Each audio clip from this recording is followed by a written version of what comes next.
Hello and welcome. I recorded something like this yesterday, and then when I played it back, I saw the background was all black, and I was like, I don't want to post that. And I had a whole 20-minute talk with myself, pretty much. But I wanted to do this new ish thing where I did somewhat of a check in, like a feelings check in. And it's going to be me talking about how I'm doing, but trying to encourage others too. And just a reminder, I am a mental health case coordinator.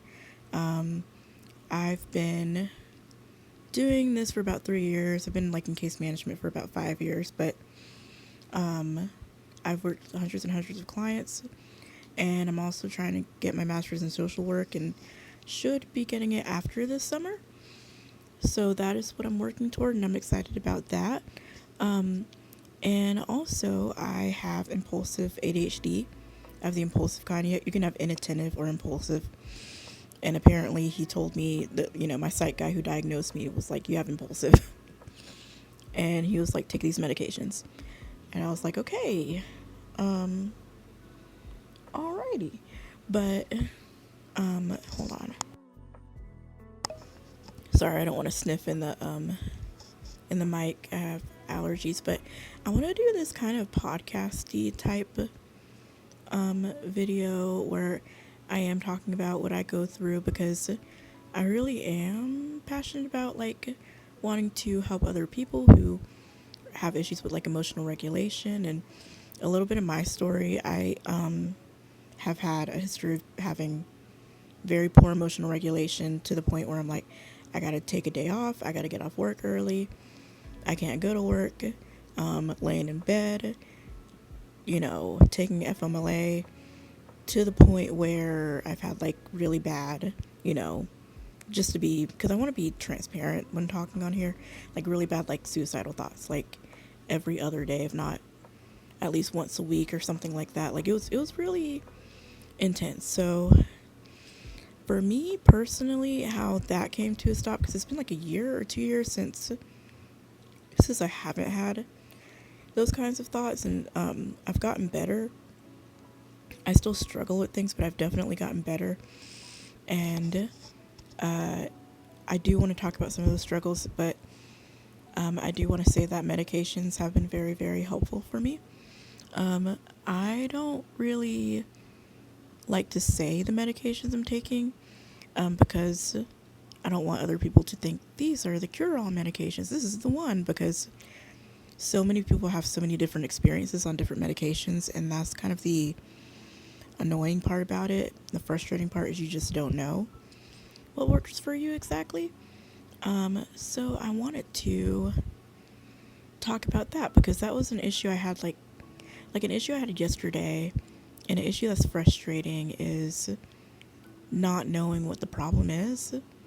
Like when you're feeling a certain way, like I have to do constant feelings checks, journaling. I do a lot of praying, like, Lord, where's the issue at? And he is always very good to answer. I'll give an example. So I like over this weekend, I was like, my medications aren't really working anymore. I'm having like these drops in moods, and like I'm getting to the point where my brain fog is so bad I can't, do anything, is what it felt like. I'm like, what's the point? I gotta change medications. That's what I gotta do. I gotta change medications. It's not working.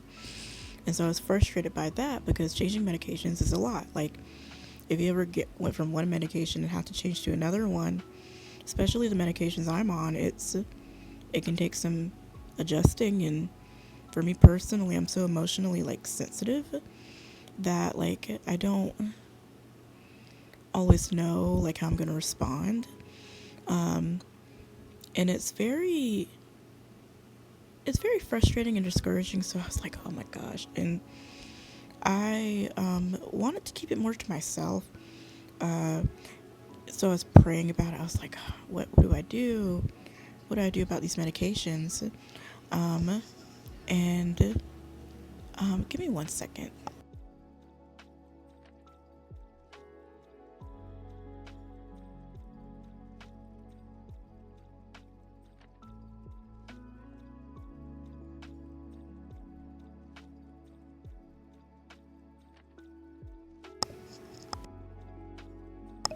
Sorry, I needed to turn the TV down. But it's like, what do I do? They're not working anymore. I'm like, and it was very frustrating because I'm like, I'm gonna go back to the way I was before. It's gonna go wind all the way back, and it's not gonna be good. Um, and I told a friend about it. I'm like, I'm thinking about changing my medications, and this is just yesterday. And she said, "Well, you remember what I said about protein? Like, are you getting enough protein?" And then it made me think, I know better than this. I can't change these medications because, for one thing, I have not been exercising, and I haven't been eating like a good amount of protein. Like, and protein activates my medication so that they can absorb properly. And that's the frustrating part. And I was like, okay, it made me feel a little better because I was like, I like that sometimes the answer is simpler than you think it is. Because I knew I had to do it the way I was eating or living, because I'm like, my energy levels don't seem to be connected to my medicines. They seem to be connected to my life choices. So I was like, okay, well, this means I'm going to have to put effort in things. I'm going to have to exercise again, like walking, getting blood flow in. And this is what I always say, like, just rule those things out. Like, if you're not eating properly, you're not sleeping properly, and you are,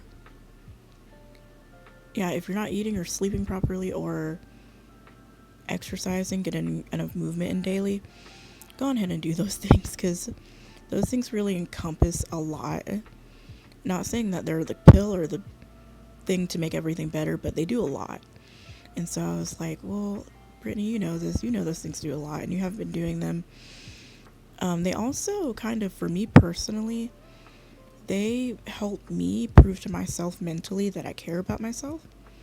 They're like, when I see myself, it's kind of crazy, but, or maybe not.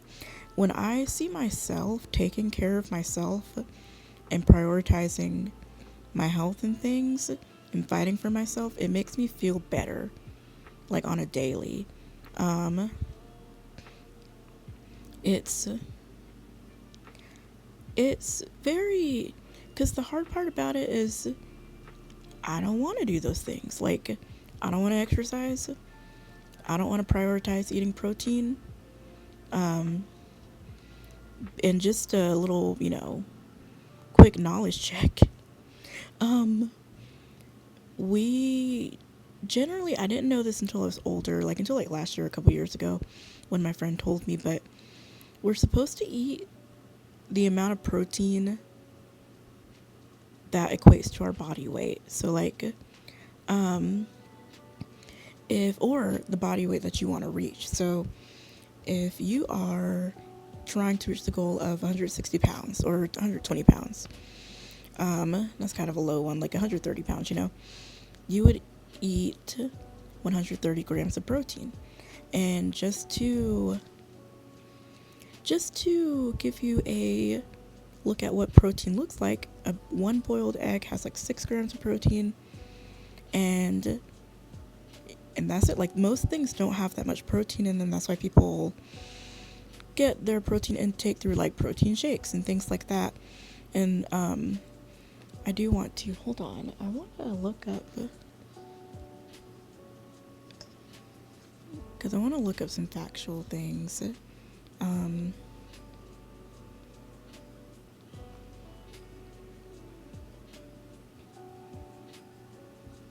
I need to know it for myself too, because one thing she said is that like an ADHD brain, it needs protein.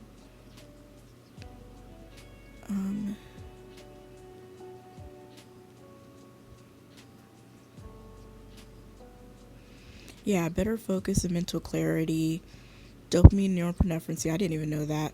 Stable energy, no crash. Slows digestion, keeps blood sugar steady, prevents afternoon crash. serotonin, mood stability, dopamine, motivation, keeps you full longer, muscle and body support, better daily like it's literally the best thing for you. Um, and yeah, like it's literally the best thing for you in your diet. And I don't think a lot of people know that. So I was thinking about it. I was like, well, let me prioritize my protein then. Let me prioritize my protein and my walking and see where that goes. So I'm going to do that. Um, and that was something I was talking about yesterday, but uh, when, and I wanted to talk more about feelings checks, like just trying to understand where it's coming from. I'm also in school and I do like school supervisions. And something she said today was when you go through burnout, because that's something I'm kind of going through too. Um, it's kind of burnout, it's just frustrated, and I almost cried today because I was like, it's just too much. Like, I can't even stay on top of my personal life. Like, I have this to do and this to do. I can't stay on top of those things. It's too much.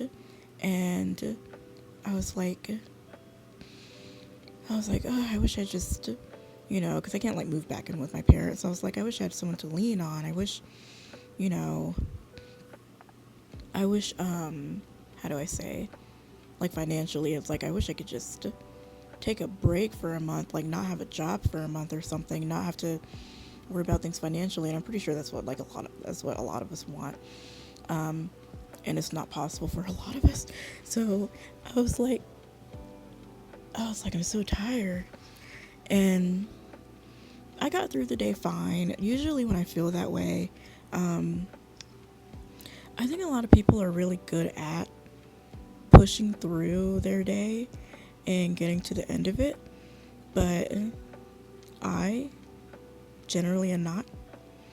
I've taken off time a lot of time before. I get a lot of PTO at my job, and I've whittled it down to like none before, little to none. And I'm trying to build it up now actively. And I'm trying to be better about being responsible with things like,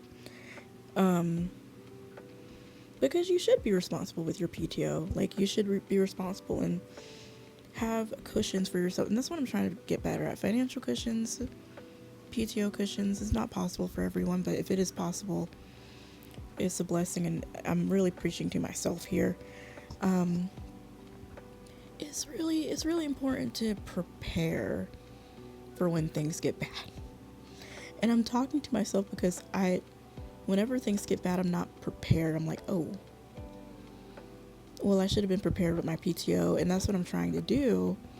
And I should, oh, I was gonna mention, so in my school supervision, my teacher, she does some of our supervisions and she talks to us, and we were talking about burnout, and compassion fatigue. But because I mentioned something about burnout, and she was like, yeah, sometimes the answer could be to take time off. The answer could be to get a new job. And I was like, huh, sometimes it is the answer, huh? And I do want to talk on this right quick. Hold on, I'm going to take a sip of my coffee drink.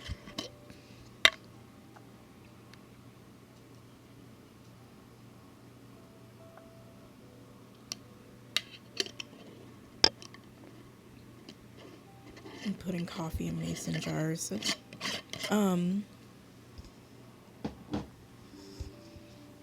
What was I saying? Oh yeah. So don't listen to people who tell you that you have to stay at a job forever.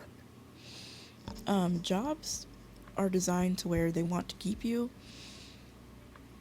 and they should make it to where it looks appetizing to keep you. And this is on trying to find a new job, because some jobs, people have different values, even different companies, different managers and different people have different values. Some people have been at the same place for 20 years. I don't think I have enough life left to be at the same place for 20 years. or I don't think I've found the place where I'm like, I could be here for 20 years. I mean, who knows? I probably have. But, but, or I think in the past, maybe in the past, people like Gen X or like Boomer generation um, were more like, when you have a job, you stay there for as long as you can. But I guess we're a little different, and life is different now. I don't know. There are more opportunities. There are more places to go, and um, this teacher, she was the first one to say like, she said, I can't stay in one place for long. She was like, I'll stay in a place for like 5 years and go to another place, and I was like, that sounds so refreshing, because for some of us, hold on, sorry, I had to sniff again, but for some of us, like, especially when you have impulsive ADHD or any kind of ADHD or emotional regulation, or you get bored or tired, we don't want to stay at the same place doing the same thing for years.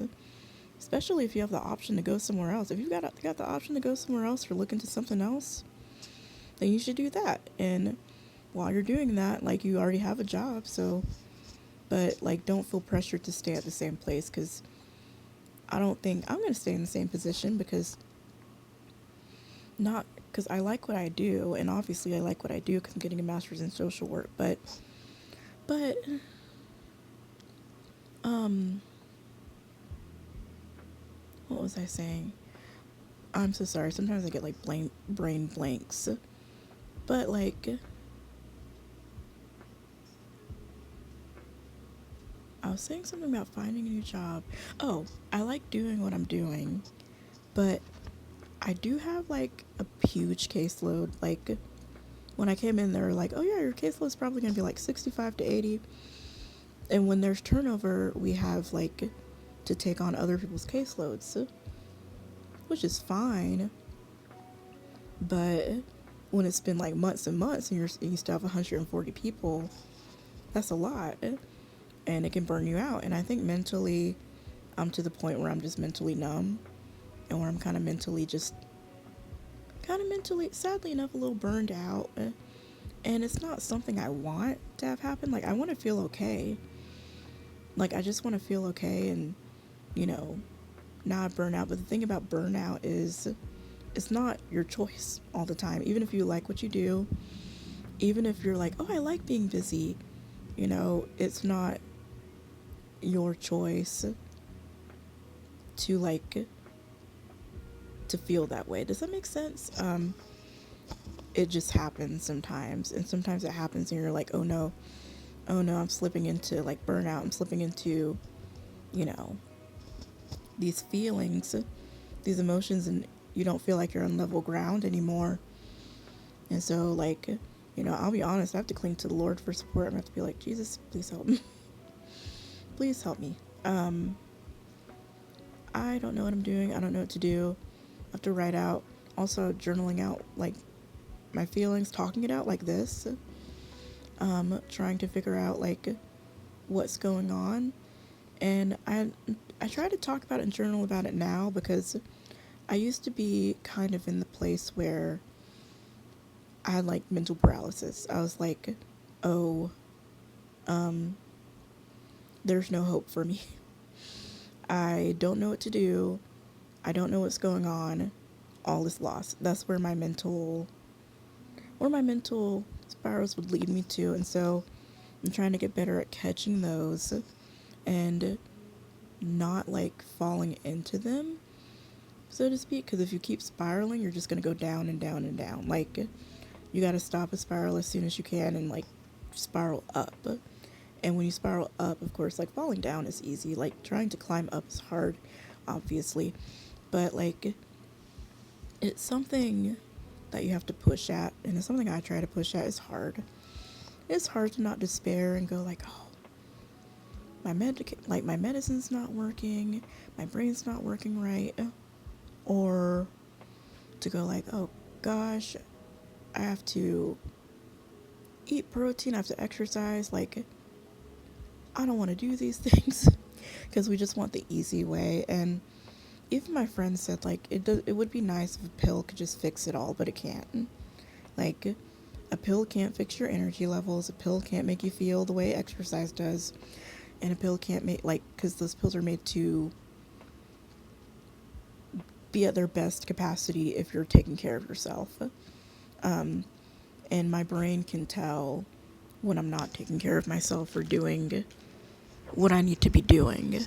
How much time has it been? About 20 minutes. But this subject's really important to me. I just wanted to talk about that and get that out because I wanted to talk, about mental health stuff and while like playing games and things, but I learned it's kind of hard to sit and focus and play games at the same time. Hold on. Sorry, I had to sniff again. And just, what was I gonna say?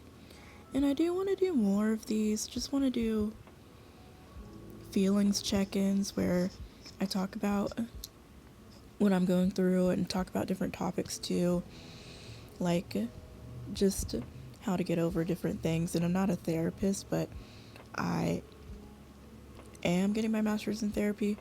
Sorry, not therapy, social work, and I'm trying to go down the license route. And when you're in the license route, you do have the option to be a therapist. So I wanted to exercise that through doing this um, and just discussing more therapeutic options and therapeutic concepts. And